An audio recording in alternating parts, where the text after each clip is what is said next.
Hello everyone, welcome back to the channel. Today I want to do a little review on a piece of gear I've had for several years. I've used the heck out of this, been very pleased with it. I'm going to go over a little bit about the construction, take it apart, let you see how everything works inside of it, and then we'll go from there. The piece of gear I'm talking about today is the UCO Candle Lantern. Like I said, I've had this for several years. I've used it a lot. It's been very handy. I've actually, most of the time when I use this, I'll actually leave it lit almost all night. That way when the fire burns down, I've still got a little light going. I bought this one at Walmart years ago. I believe you can still pick them up at Walmart. Around $25, give or take a little. Depends on where you pick them up at. This one here is actually the painted model. I'm not even sure if they still make the painted model anymore or not. I picked it up and picked up another pack of candles. These are the 9-hour candles. They do now offer a 12-hour candle that's made out of beeswax.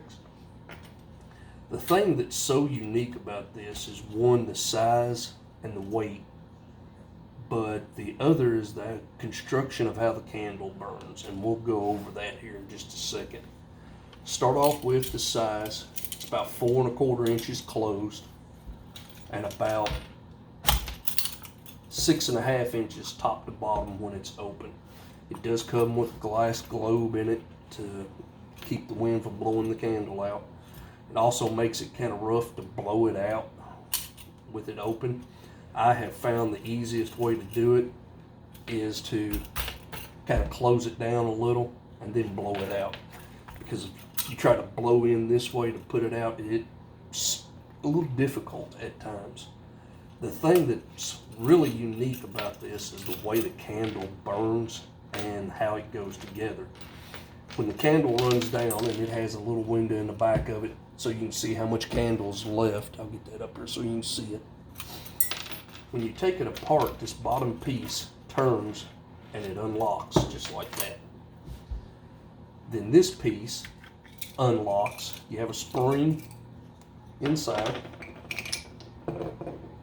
You have a little metal cup that sits on the bottom of that and on top of the spring.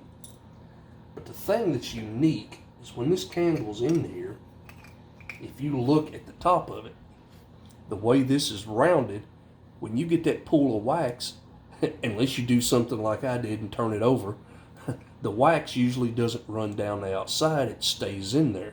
So in a sense, it's a drip-free candle in this setup. And then when you cool and let it cool, as you can see, all the wax is inside. There's not a bit that runs down the outside of it as long as you don't turn it over. Like I said, the 9-hour candles, they say 9 hours.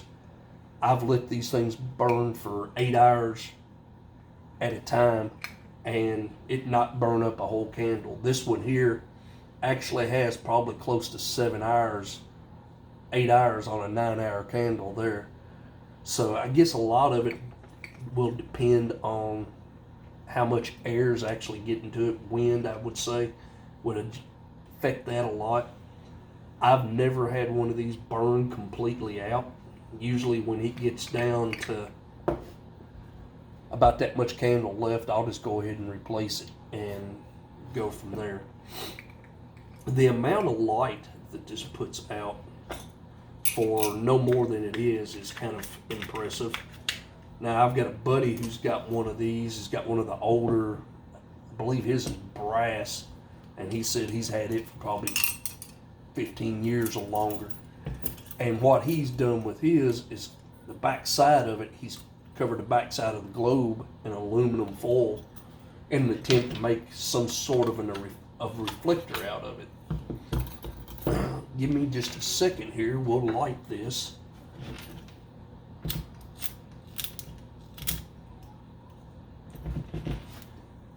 And I'll give you an idea of just how much light this thing puts off.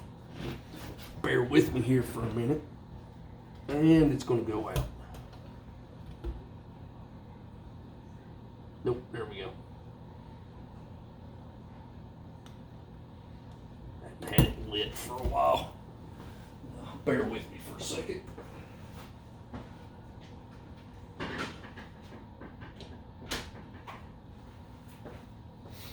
Oh, shutting the lights down here so we can see.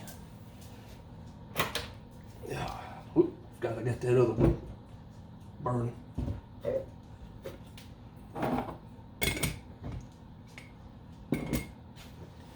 That's not a whole lot of light, but it's just enough that you can actually see there around your tent, around camp. I've got a old canvas Boy Scout tent, and I'll actually hang this from the crossbeam inside of it, and it gives off quite a bit of light in there. So if you do wake up in the middle of the night, you can see what you're doing to get around. You can also, with the reflector, I haven't got one, but with his reflector that he's made, you actually see enough light or get enough projected light that you can read by it. Here, with this, it's just a little notebook. If I got it here, I could read with that. But as far as out away from it, I don't think you could. I've never really tried it. Let me get some lights back on here. Oh.